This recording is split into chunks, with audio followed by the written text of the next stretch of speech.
I just finished watching the new Final Destination movie, and it is by far one of the best ones that they have came out with yet.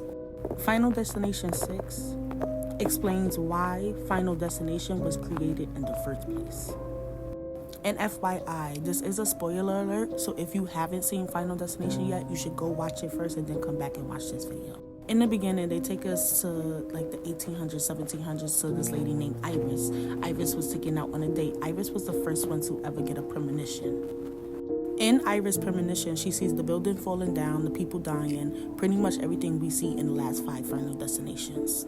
Of course, after seeing this vision, Iris comes and saves the day and saved the lives of hundreds of people that death was intended on taking that night.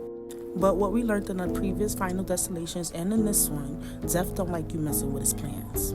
So when Iris intervened that night and saved all those people, that's how we got Final Destination 1 through 5. Let me explain real quick. As we all learned, you cannot escape death. It's going to catch up to you one way or another. All those people that Iris saved was supposed to die that night.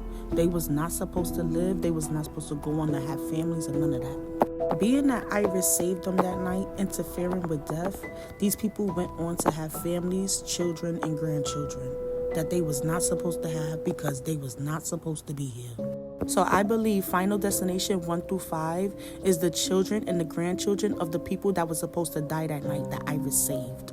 So which means the characters from Final Destination 1 through 5 was never supposed to be here, which is why death came for them. So which now brings us back to Final Destination 6, where Iris have survived death for all these years, but now death is coming after her and her family now.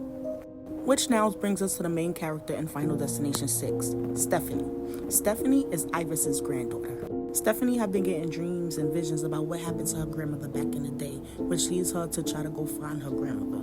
When she finally reaches her grandmother explains everything to her and explains to her that death is coming after her and her family.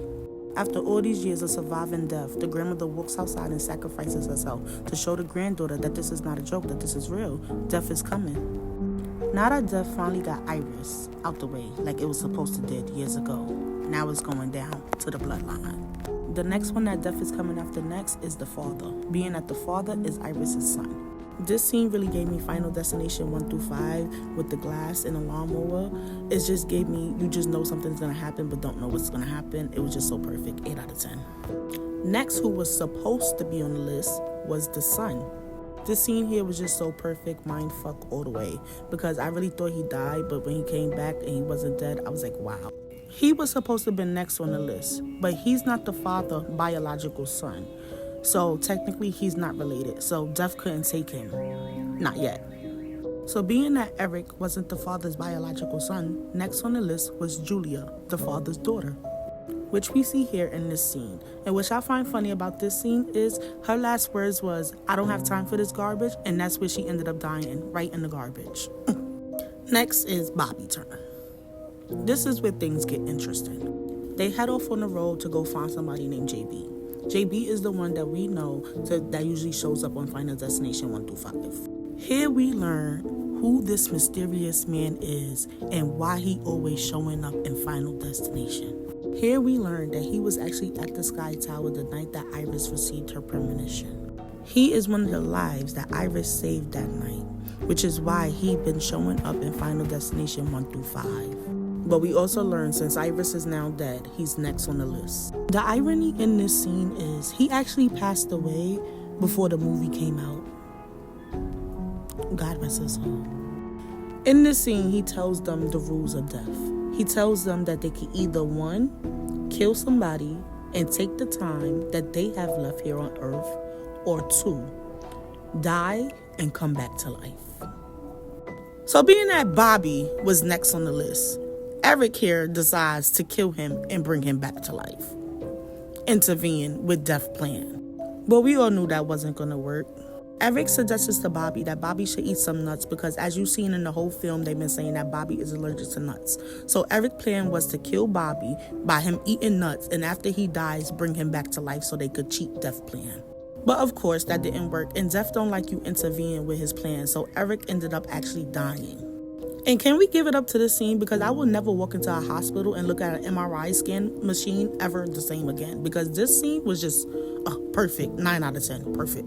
Bobby did survive the allergic reaction to the nuts, but he did end up dying after Eric though. The irony I found in this scene is Bobby's really allergic to nuts in real life. So my thing is, did they really make him eat nuts to get his real reaction, or was that just fake? Now we down to 3. The mother, Charlie, and Stephanie. Here they set off back to the grandmother's house, still trying to escape death. They finally reaches the grandmother's house, but death followed them all the way there. The mother ended up dying, but before the mother died, she ended up saving Charlie, and Charlie was able to save Stephanie. Here we thought everything was good because, like they said, if you die and you come back to life, you cheated death. So that's what we thought happened to Stephanie. We thought Stephanie died when Charlie ended up saving her, but she did not die. Fast forward, now we at Charlie's prom day. And we learned that Stephanie really did not cheat death because she never really died when she went underwater. Meaning death was still coming after them. Which I see in the last scene of Stephanie and Charlie dying, death came for them. The irony I find in this scene is in Iris's vision, it was a penny that started all of this commotion and got everybody killed. That same penny was the penny that killed Stephanie and Charlie.